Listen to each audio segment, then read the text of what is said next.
Praise lord పిల్లలు, గత కొన్ని వారాల నుంచి మనము పేతురు గురించి తెలుసుకుంటున్నాం కదా. ఈ వారము యేసయ్య పేతురుకి ఒక బాధ్యత, ఒక పని అప్పచెప్పాడనమాట. ఆ పనిని ఏ విధంగా అతను స్వీకరించాడు, అది ఏ విధంగా యేసయ్య అతనికి అప్పచెప్పాడు అనే విషయాన్ని ఇప్పుడు మీకు చెప్తాను.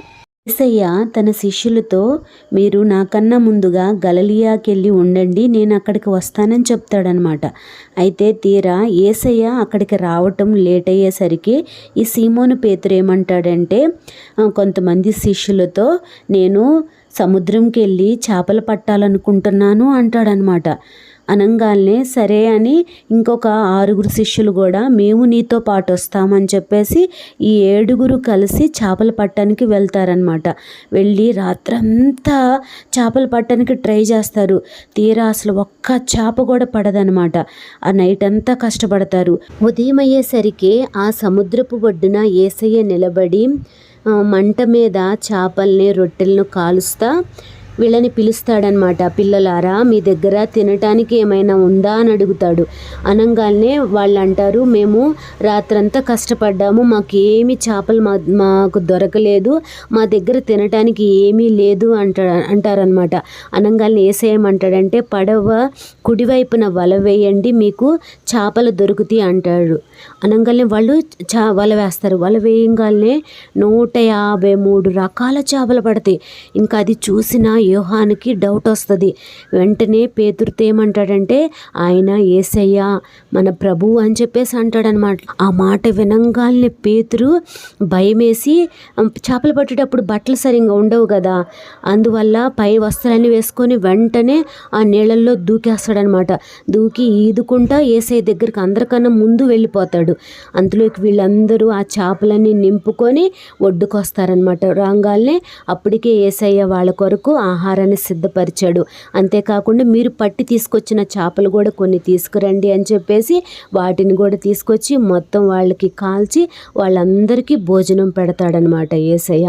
పెట్టిన తర్వాత పేతురుతో ఏమంటాడంటే యేసయ్య, యోహాను కుమారుడు అయిన సీమోను, వీరందరికంటే నన్ను ఎక్కువగా నువ్వు ప్రేమిస్తున్నావా అని యేసయ్య అడుగుతాడు. అనంగానే అప్పుడు పేతురు ఏమంటాడంటే, ప్రవ్వా, నేను నిన్ను ప్రేమిస్తున్నాను, నీవే ఎరుగుదువు, నీకే తెలుసు కదా అని చెప్పేసి అంటాడు. అనంగానే యేసయ్య ఏమంటాడు, నా గొర్రె పిల్లల్ని మేపు అని చెప్తాడనమాట. మళ్ళా యేసయ్య ఏమంటాడు రెండోసారి సీమోను పేతురుతో, యోహాను కుమారుడు అయిన సీమోను, నువ్వు నన్ను ప్రేమించున్నావా అని మళ్ళీ అదే మాట అడుగుతాడనమాట. అనంగానే అప్పుడేమంటాడంటే, ప్రవ్వా, నేను నిన్ను ప్రేమిస్తున్నానని నీకు తెలుసు కదా అని అంటాడనమాట. అనంగానే మళ్ళీ యేసయ్యమంటాడు, నా గొర్రెలను కాయుము అని చెప్తాడనమాట. మళ్ళీ యేసయ్యమంటాడు మూడోసారి, యోహాను కుమారుడు అయిన సీమోను, నన్ను ప్రేమిస్తున్నావా అని అడుగుతాడు. అనంగానే పేతురుకి ఒకలాగా అనిపిస్తుంది అనమాట. ఏంటి ఒకే ప్రశ్న 3 సార్లు అడుగుతున్నాడు అని చెప్పేసి ఇంకప్పుడు పేతురు ఏమంటాడంటే, ప్రవ్వా, నీకే సమస్తం తెలుసు కదా, నేను నిన్ను ప్రేమిస్తున్నానని నీకు తెలుసు కదయ్యా అంటాడు. అనంగానే అప్పుడు యేసయ్య ఏమంటాడంటే, నా గొర్రెల్ని మేపు అంటాడనమాట. ఎందుకు 3 సార్లు అడిగాడో తెలుసా? యేసయ్య తెలీదు అని 3 సార్లు అబద్ధం ఆడాడు కదా, అందుకని యేసయ్య 3 సార్లు నేను నిన్ను ప్రేమిస్తున్నా, నేను నిన్ను ప్రేమిస్తున్నా, నేను నిన్ను ప్రేమిస్తున్నాను యేసయ్య అని చెప్పేలాగా చేస్తాడనమాట.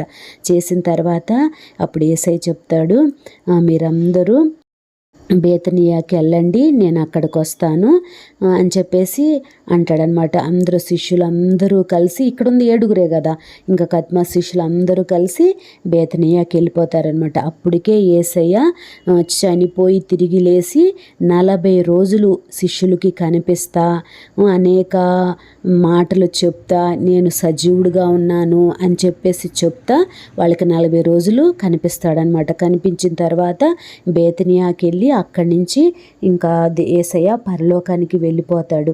పరలోకానికి వెళ్ళే ముందు ఏం చెప్తాడంటే, మీకోసకు నేను పరిశుద్ధాత్మను పంపిస్తాను, ఆ పరిశుద్ధాత్మ పొందే వరకు మీరు ఇక్కడే యెరూషలేములోనే ఉండండి, పరిశుద్ధాత్మను పొందే వరకు. పరిశుద్ధాత్మను పొందిన తర్వాత మీరు బలంగా ప్రపంచమంతా వెళ్ళి వాక్యాన్ని ప్రకటిస్తారు. మీరు ఏదైతే చూశారో విన్నారో, ఈ 3.5 సంవత్సరాలు ఏదైతే తెలుసుకున్నారో ఆ విషయాలు విషయాలన్నీ అందరికీ ప్రకటించండి, తండ్రి కుమార పరిశుద్ధాత్మ నామంలో బాప్తిస్మిస్తూ అందరినీ నా శిష్యులుగా చేయండి అని చెప్తాడు యేసయ్య. చెప్పిన తర్వాత యేసయ్య వాళ్ళ ముందే పరలోకానికి వెళ్ళిపోతాడనమాట. వెళ్ళిపోగానే ఇద్దరు దేవదూతలు కనిపిస్తారు. ఆయన వెళ్ళిపోగానే కనిపించి, ఎందుకు మీరు పైకి చూస్తున్నారు, ఆయన ఏ విధంగా వెళ్ళాడో మరలా ఆ విధంగానే ఆయన వస్తాడు అని చెప్పేసి చెప్తారనమాట. ఇంకప్పుడు వాళ్ళు సంతోషంగా దేవుణ్ణి ఆరాధిస్తూ స్తుతిస్తూ వాళ్ళు వెళ్ళిపోతారనమాట. వెళ్ళిపోయి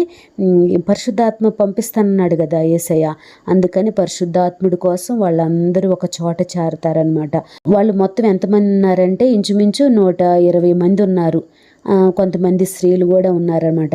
అయితే యేసయ్యని పట్టించాడు కదా ఇస్కరియోతు యూద, అతని ప్లేస్లో ఒక శిష్యుడు తక్కువ అయిపోయాడు కదా.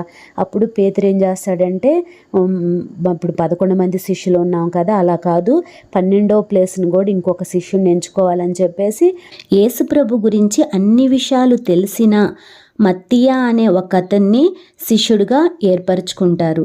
ఆ తర్వాత ఆ పెంతెకోస్తు దినం రోజు వాళ్ళందరూ ప్రార్థన చేసినప్పుడు పరిశుద్ధాత్ముడు వాళ్ళందరి మీద అగ్ని జ్వాలల్లాగా, నాలుకల్లాగా, అగ్నిలాగా వాళ్ళ మీద తలల మీద వచ్చి పరిశుద్ధాత్ముడు దిగుతాడనమాట వాళ్ళల్లోకి. ఆ తర్వాత పేతురు ఏ విధంగా అపోస్తలుడుగా శిష్యుడుగా ఏ విధంగా సువార్త ప్రకటించాడు, ఏ విధంగా అతను జీవించాడు, అతను ద్వారా దేవుడు ఏమేమి అద్భుతాలు చేపించాడు అనే విషయాలు నెక్స్ట్ వీక్ మీకు నేను చెప్తాను. పిల్లలు, ఒక విషయం అర్థమైందా? పేతురు వదిలేసిందే చేపలు పట్టే పని, కానీ ఎప్పుడైతే దేవునికి కొంత దూరం అయ్యాడో అప్పుడు మరలా తన పాత వృత్తిని పనిని చేయటానికి మొదలు పెట్టాడనమాట. ఆ విధంగా మనం ఉండకూడదనమాట. మనం ఏదైతే వదిలేసామో చెడుది పాపాన్ని మరలా అది చేయటానికి వెళ్ళకూడదనమాట. ఎప్పుడు జాగ్రత్తగా జీవించాలి. దేవుడి కొరకు ఓర్పుతో సహనంతో కనిపెట్టి ఉండాలన్నమాట. ఆయన ఇస్తాడు అంటే ఇస్తాడు, చేస్తాడు అంటే చేస్తాడనమాట. అలాంటి సహనంతో ఓర్పుతో మనము ఆయన చేసే ప్రతి దాని కొరకు ఎదురు చూడాలి. నేను పాస్ అవుతానా తప్పుతానా అలా భయపడకూడదనమాట. నా దేవుడు పాస్ చేస్తాడు, నేను కష్టపడి చదువుతాను, కష్టపడి చదవటానికి కూడా నా దేవుడు సహాయం చేస్తాడు అని ఆ విధంగా దేవుడి మీద ఆధారపడుతూ ప్రార్థన చేసుకుంటూ దేవుడు సహాయం చేస్తాడని విశ్వాసంతోనే చూస్తూ ఉండాలన్నమాట. అంతేకాని మరలా పాత స్థితికి వెళ్ళిపోకూడదు. మన దేవుడు మనల్ని నమ్మి మనకిచ్చిన బాధ్యతను మనము చక్కగా చేయాలి. ఓకేనా?